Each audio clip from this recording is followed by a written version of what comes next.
Beleza, pessoal? Então vamos continuar aqui aprendendo sobre CSS. E para esta aula eu já montei aqui um documento de HTML básico. Tenho aqui meu div, eu tenho um span e também tenho um link chamando a minha folha de estilo externa, que é esta daqui. E já abri no navegador.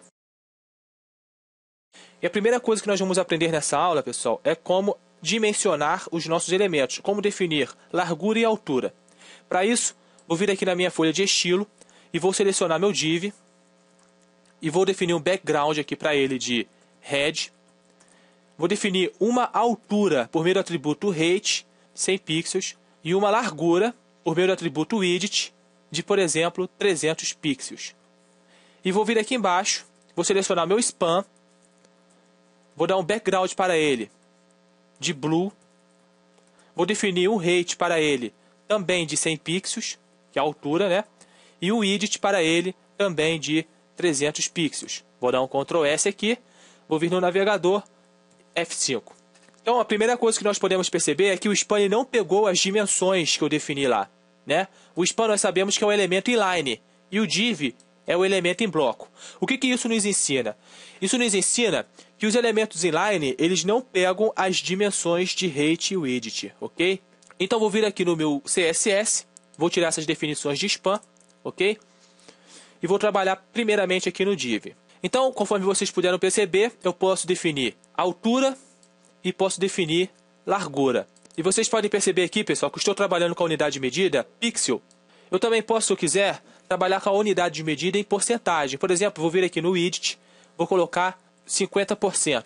O que isso vai significar para o meu elemento? Vou dar um Ctrl S, vou vir aqui no meu navegador, F5. Olha só, o div está com 50% de largura, e isso significou para ele a metade do tamanho do body. Por quê? Porque o body é o elemento pai do div. Olha só, o div está dentro de body. Então ele está pegando aqui 50% do body, do elemento pai. Por exemplo, se aqui dentro do div eu vou criar aqui um parágrafo, vou escrever aqui, ó, parágrafo. Vou vir aqui no meu div, vou dar uma largura de 300 pixels. E o meu parágrafo, eu vou dar aqui um background para ele, green. Vou dar para ele aqui uma altura, um height de 50 pixels e um width, por exemplo, de 50%. Vou dar um Ctrl S. Vou vir aqui, no meu exemplo, F5.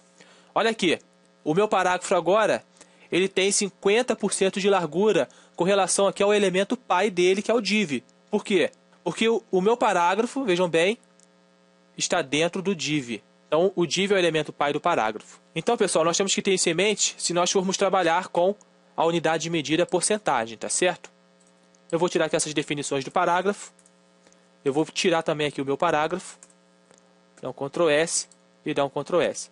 Com relação ao height e ao width, existem algumas variações, pessoal. Por exemplo, aqui no height existe a propriedade min height, que significa altura mínima. Ou seja, ele pode ser maior, porém não pode ser menor que 100 pixels. Vou dar um Ctrl S, vou vir aqui no meu elemento, por exemplo, vou dar aqui um BR no conteúdo, né, e vou copiar aqui o conteúdo de div, Ctrl C, vou dar um Ctrl V, Ctrl V, Ctrl V, Ctrl V, Ctrl V, Ctrl V, Ctrl V. Várias vezes para criar bastante conteúdo, vou dar um Ctrl S, vou vir aqui e vou dar um F5. Olha só, ele passou dos 100 pixels, por quê? Porque eu defini aqui, ó, um mínimo de 100 pixels, mas ele pode passar. Se eu definir aqui, ó, um max height, por exemplo, vou vir aqui F5. Olha só, ele pode ser menor que 100 pixels, porém não pode ser maior. Aí o conteúdo aqui, ó, ele é maior que 100 pixels de altura, mas o elemento em si ele não passou dos 100 pixels, ok? O mesmo se aplica, pessoal, com relação ao meu width. Posso ter o min width, ou seja, a largura mínima, e também posso ter o max width, ou seja, a largura máxima. Vou definir aqui o height normal e o width normal. Vou dar um Ctrl S. Aproveitando aqui, pessoal, a gente pode perceber o seguinte. Nesse caso, o conteúdo é maior do que o elemento. E ele estourou o elemento. Ou seja, ele transbordou, por assim dizer. E como é que eu posso lidar com isso? Bem, nesse caso, existe um atributo chamado overflow que lida especificamente com essa situação. Então eu posso vir aqui e definir aqui, ó, overflow, por exemplo, o valor visible. Vou dar um F5, vejam bem, continua a mesma coisa, porque o visível é o valor default, tá certo? Eu tenho aqui também o valor hidden. O que ele vai fazer? Vamos ver? F5, olha só, ele escondeu o conteúdo que passou. Ele só vai mostrar o que cabe. O que passar ele esconde, ok? Eu também tenho aqui o valor scroll. O que ele faz? Vamos ver? Ctrl S, F5. Olha só, ele criou uma barra de rolagem para eu poder visualizar o meu conteúdo. Mas percebam também que ele criou aqui essa barra de rolagem na horizontal. E eu não preciso dessa barra de rolagem para horizontal, né? Mas veja assim, ele criou. Por quê? Porque o scroll ele cria a barra de rolagem precisando ou não precisando. Aí, para lidar com isso, eu tenho também aqui o valor alto. O que ele faz? Vamos ver? F5, olha só. Ele criou a barra de rolagem somente na vertical. Na horizontal não precisa, ele não criou. O valor alto, ele só cria a barra de rolagem se eu realmente precisar da barra de rolagem. Ok? A gente também pode ver, pessoal, um outro atributo chamado display.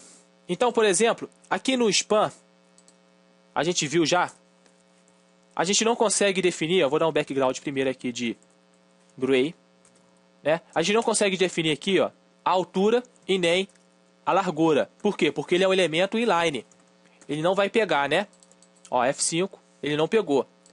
Porém, se eu definir aqui, ó, um display block, veja o que acontece. F5, ele pegou aqui. Interessante, né? O que eu fiz aqui com esse comando? Eu transformei o meu span, que é o elemento inline, em um elemento em bloco. Então ele vai ter um comportamento como se fosse um elemento em bloco. Eu também posso definir aqui o valor inline. Ó, Ctrl S, vem aqui, F5. Olha só, ele voltou a ser um elemento inline. O span é um elemento inline. Se eu definir aqui no div, por exemplo, display inline, vou dar um Ctrl S, o que acontece? F5, olha aqui. Aqui, como eu li esses BRs aqui, ó, ele criou aquelas várias linhas. Eu vou tirar esse conteúdo. Vou dar um Ctrl S. Ó, F5. Vejam bem como ele se comportou como um elemento inline. Está na mesma linha, não aceitou ali as dimensões, está como se fosse realmente um elemento inline. Aí eu posso vir aqui, ó, também, e definir o valor none. Vou dar um Ctrl S. O que significa o valor none? F5, olha só, desapareceu, sumiu aqui. Com o valor none, ele não será mostrado aqui na minha janela, ok? Eu também tenho aqui o valor inline block. O que ele faz? Ó, F5. Olha só, meu div aceitou as dimensões, porém, olha aqui o span aqui do lado dele. Ou seja, ele é um elemento em bloco, porque aceita, né, as dimensões, mas ele tem um comportamento como se fosse um elemento inline também. Ele como que fundiu, né, as características dos elementos inline com as características dos elementos em bloco. Eu posso colocar aqui no span também, ó, inline block. Ó, Ctrl S, vem aqui, ó, F5. Se fosse um elemento em bloco, ia estar cada um em sua linha, né? Mas com o inline bloco, eles podem compartilhar as linhas.